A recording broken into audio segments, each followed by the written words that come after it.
and it looked like Caitlin Clark has landed her first speaking gig of the offseason. Without even waiting for the season to end, Caitlin Clark cashed another check. Clark has started her first off-season job, and the league is anxious, while half of the WNBA is crying over CBA drama. This time, she's not looking for rebounds. She is pursuing high-paying degrees. This is the question, then. Is the WNBA envious or angry? This woman doesn't sleep, as I mentioned to you.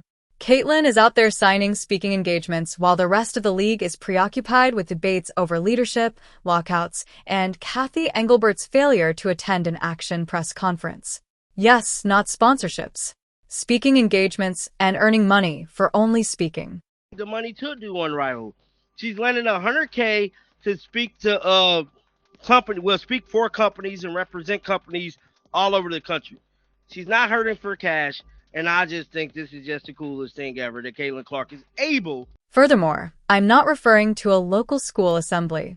No, we're talking about speaking engagements at business conferences at the corporate level that cost $100,000 each. Let's go back a little. When it was revealed that Caitlin Clark was earning roughly six figures, or $100,000 per hour, for public speaking during the previous offseason, the internet went crazy. Before businesses began to line up, everyone laughed. Not even a month after the season ended, she has already made another reservation. The WNBA front staff most likely learned about it at the same time as we did via Twitter, bro. Conversations last offseason was Caitlin Clark $100,000 an hour speaking gigs. Well, I'm here to tell you she is not taking long getting back to work, raking in the cash because she has... Here's what's going on. The Long Island Association has announced that Caitlin Clark will be the featured speaker at their autumn conference. Yes, Long Island. Golf course money, big money, and old money. She will have a unique discussion on her record-breaking achievements, her influence on the game, and her expanding influence outside of basketball with their president, Matt Cohen. Translation: the WNBA is aware that she is the face of the sport. Just with working back to full health, Steph mentioned that it was kind of baby steps and getting back and making sure you don't lose what you've worked on this season. Just what are your plans for the off season and possibly playing or just doing individual workouts? Yeah, I mean, probably take a little bit of a break here, just for maybe a week. I don't really want to lose a ton of the stuff I've worked on. Just trying to get my body back to full health. There's some USA basketball stuff I need to get ready for. And, you know, I need to be able to find some runs and some ways to play 5-on-5 just so I can kind of get that feel back. But more than anything, I think my main focus is really just getting my body healthy. And once we get back to 5-on-5, like just being able to test my body and make sure I know it's in a good spot where it's going to be able to hold up with everything that, you know, we think we've corrected or we think we've worked on, to be able to know I'm in a really good spot there. And you know, when you go through injuries, especially in my scenario where it's been a few of the reoccurring kind of bouncing around, which isn't necessarily uncommon in my situation just because of compensation, and, you know, when you're dealing with things in that groin area, that just is kind of how it can go sometimes. I think it's important that you can become confident in your body again, and that's for anybody that goes through injury. So that's probably going to be my main focus is, you know, just feeling 100% again, and then obviously, you know, having that confidence in my body. This isn't a charity appearance either. This corporate event is paid for. They literally stated that there are only a certain number of tickets available, sponsorships are open, and the event would take place at Holly Country Club, which, in case you are unaware, is not a place where the poor congregate. In other words, Caitlin is highly compensated. The weird thing is that fans are adoring it. However, the league's front office is in a panic because it looks awful when your best player can earn as much in an hour as half of your squad does in a month. Now, let's do the math. An average WNBA player earns roughly $120,000 annually. In a single speaking event, Caitlin Clark can earn nearly that much. She's not even exerting herself. Clean air conditioning and microphones, no infractions, no blatant hits, and no referees pretending not to notice flying elbows. Somewhere in a boardroom, Kathy Engelbert is attempting to persuade these players not to lock out the upcoming season. It's the ideal contrast. Players are moaning about their league salaries, but Caitlin Clark is subtly demonstrating that she doesn't require them. Don't get me wrong, Caitlin still plays basketball, but this action conveys a statement. She is demonstrating to everyone that her brand is superior to that of the league. And people are afraid of that. You see, sponsors start posing risky questions when Caitlin Clark's visage sells out venues. Is she all we need, or do we also need the league? The WNBA begins to sweat bullets at that point, because they can become irrelevant next year due to the same factor that made them wealthy this year. Look like Caitlin Clark is headed to Long Island Association, bro. So we're stating Long Island Association joined the Long Island Association's president and CEO, Matt Cohen, moderates a special conversation with Caitlin Clark discussing her record-breaking performances, impact, and cultural influence on October the 29th at 10:30 to 12:30 in New York. This Long Island Association off-season job is more than simply a side hobby. It's a move of power. It demonstrates that she isn't waiting for the WNBA to improve its reputation. She is creating her own empire. You may be sure that the numbers are enormous. Businesses spend between $100,000 and $250,000 for speakers like Caitlin. Do you believe they are spending less on the most talked-about female athlete? Not a possibility. She is essentially using a jump shot to deliver TED presentations. Seeing folks act shocked online is now the funniest part. This is the same Caitlin Clark that made collegiate basketball a national sport, bro. The same Caitlin Clark who elevated Iowa games above NBA Finals highlights. During her inaugural WNBA season, Caitlin Clark sold out every away arena. Did you think she would spend the entire winter relaxing? No. She's making money while the public relations teams of everyone else quarrel on Twitter. Let's discuss the significance of this, though. Because A'ja Wilson is receiving criticism for refitism, Kathy Angelberg is avoiding interviews, Caitlin is organizing speaking engagements, the WNBA is facing disarray, and Nafisa Collier is publicly battling the commissioner. Caitlin provided the league with a compelling headline when they needed one. But it's her headline, not theirs. That's the secret. Her off-season is not being defined by the WNBA. She is the one defining it. And the league has no control over that. Because the equilibrium changes when a player grows larger than the league. She cannot be benched. You are unable to locate her. She cannot be silenced. She has admirers, sponsors, the media, and now a platform of her own. To be honest, it's somewhat poetic. Caitlin is teaching other players how to make their own money while they compete for higher salaries. She's making money off of her celebrity. She is transforming her fame into self-reliance. And the WNBA has no idea how to deal with that. They have traditionally relied on maintaining their stars in the system, but Caitlin Clark is demonstrating that she can shine without it. Let's be honest now. This is already being misrepresented by some members of the media. Headlines like Caitlin Clark prioritizes corporate over team harmony have appeared. Stop, bro. You cannot be angry with someone for being intelligent. She is not giving up on the sport. She's making it bigger. It's not as though she is forgoing practice in order to film advertisements. The season is over. This is the actual purpose of the off-season. NBA players hold camps. NFL players endorse products.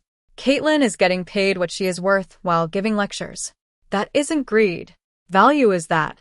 And you know who is the best at understanding that? Those checks are written by corporations. Because they witness what the WNBA occasionally overlooks. Caitlin Clark is world-renowned. Her fan base extends beyond Indiana. It's Iowa. The Midwest is where it is. It's global. In Europe, children are imitating her shop mechanics. Her parents are spending hundreds of dollars on her jerseys. Power is that.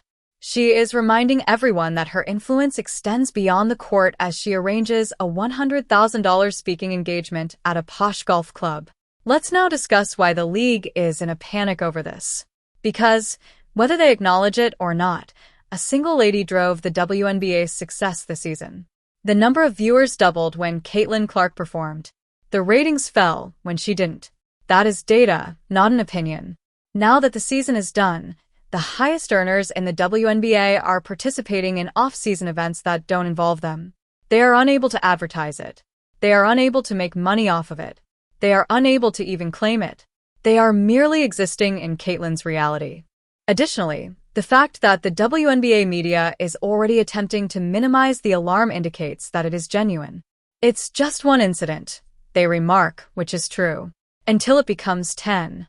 Since this is the pattern, 3 more speaking engagements followed, one last year. It is likely to double once more this year. Caitlin Clark's off-season lectures could earn her more money by 2026 than her total WNBA pay. To be honest, she deserves it. You cannot expect one athlete to sit quietly during the off-season while she is leading your league, protecting herself from dirty fouls, and dealing with envious players. She is stealing both her money and her tranquility. Let's change our focus for a moment. Some people questioned why she didn't sign with Unrivaled. Nafis Collier and Brianna Stewart founded the player-run off-season league. This is the straightforward response. She is not required to. Unrivaled is fantastic for gamers looking to supplement their income, but Caitlyn already earns that and more.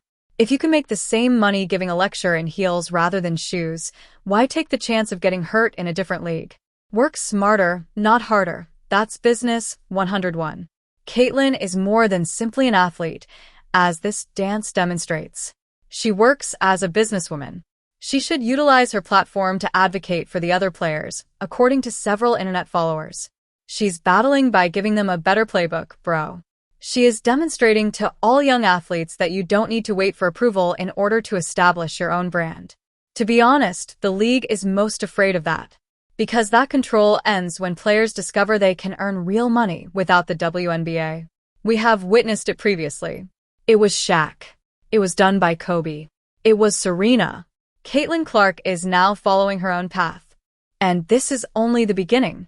Her job on Long Island is more than just a source of income. It lets sponsors know that she's available for business. Watch. Perhaps a Netflix documentary series, a new Nike campaign, or even her own basketball academy will follow. And the WNBA has no influence over any of those actions. The league's public relations staff is occupied with tweeting about growth and unity in the meantime. Yes, unity is fantastic, but Caitlyn isn't waiting for a check from anyone, and growth doesn't pay rent. She is the one cashing them. Here's what adds even more intrigue to this. The moment. Her speaking engagement on Long Island takes place on October 29th, just before Halloween. Do you know what else took place that week? The CBA expiration date for the WNBA. Yep. Caitlin Clark will be the star of a high-end business convention in New York as executives and athletes are fighting over contracts. Tell me if that isn't poetic. While their brightest star is addressing billionaires on a golf course about achievement and leadership, the league might technically enter a lockout. The media will devour that, you know. While Caitlin Clark excels outside of the league, the WNBA is facing a lockout. That headline will be adored by them. In all honesty, Caitlyn's sponsors will also benefit because her value will only increase regardless of the outcome. She is unbreakable. She still prevails in the event of a lockout. She returns even wealthier if there isn't a lockout. In any case, Caitlin Clark continues to prevail. The WNBA is unable to deal with that aspect because it seems like the league is just one headline away from collapsing at the moment. Additionally, Caitlyn never stops telling people that she can continue to win without them. Favoritism, special whistles, or phony ratings increases are not necessary for her. She possesses something that no one else does. Universal respect. Her grind is respected even by those who don't enjoy her game. She is courteous, competent, marketable, and incredibly reliable. She isn't making trivial remarks online. She doesn't start arguments. Her bank account is speaking for her. And that's exactly why the WNBA is panicking. Because when the biggest star in your league can go out and make the same money on her own, it makes everyone ask a scary question. What happens if she decides not to come back? Let that sink in. The WNBA's ratings would plummet instantly if Caitlin Clark ever made the decision to leave the league or, worse, travel abroad. She wouldn't lose a dime, based on how readily she gets booked for 6-figure lectures. That is power, and it is uncommon. As a result, the WNBA is freaking out over Caitlyn's name being popular once more. This time, it's for business rather than basketball. The nicest part is that she doesn't even need to deal with it. She isn't debating, tweeting, or standing up for herself. She's too preoccupied with counting commas. Caitlin Clark recently transformed her off-season into a master lesson in business. She is leaving a lasting impact whether or not she plays, even as the WNBA continues to battle over leadership drama. And let's face it, Caitlin's success creates noise in addition to revenue. Every action she takes makes headlines. People watch her perform. People pay attention when she speaks. Someone at ESPN is writing an article on it even as she breathes. That's how you know she's accomplished something that no other WNBA player has. And the league is deeply troubled by that. Because all of the headlines say Caitlin Clark breaks another record rather than the WNBA reaching new heights. The product is carried by her name, not the other way around. Like Jordan, LeBron, and Serena, she has become a walking brand. Furthermore, the WNBA was not designed to deal with such a strong player. Stars that shine within the system are what they seek. However, Caitlin is now the system. The WNBA spotlight is no longer necessary for her. Everywhere she goes, the attention follows. You can therefore wager one thing: when she enters that Long Island ballroom later this month dressed in a suit rather than a jersey, everyone in the room will be aware that they are witnessing a phenomenon rather than just a player. What are your thoughts, then?